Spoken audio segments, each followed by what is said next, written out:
तो जी खरीदियो और चाहे मत खरीदियो भाई मोल पहले खा के देखियो जब बताइयो। अच्छी लागे ले लियो, अच्छी ना लागे तो टाल करियो भाई कति। आप सभी को जय श्री राधे राधे। भाई मैंने एक दो दिन पहले कहा था गुलाब जामुन तैयार करूंगा, तो भाई गुलाब जामुन आज तैयार होने लग रही रात ने 10 बजे हो रहे हैं। दिन में टाइम लग गया ना तो ये भी तैयार कर लग रहा हूँ भाई। बस ये आखिरी गाड़ी रहेगी, 3 गाड़ी उतार ली तो जी 2-3 किलो बना के देखिए भाई। फर्स्ट क्लास ना बने तो गारंटी है अपनी भाई।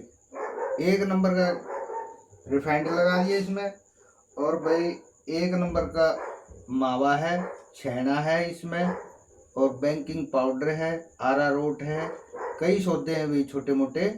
तो जब जाकर बना है यो भाई, कल आवेंगे तो कमेंट में यस करियो भाई, यस कर दियो ताकि हमने पता लग जाए।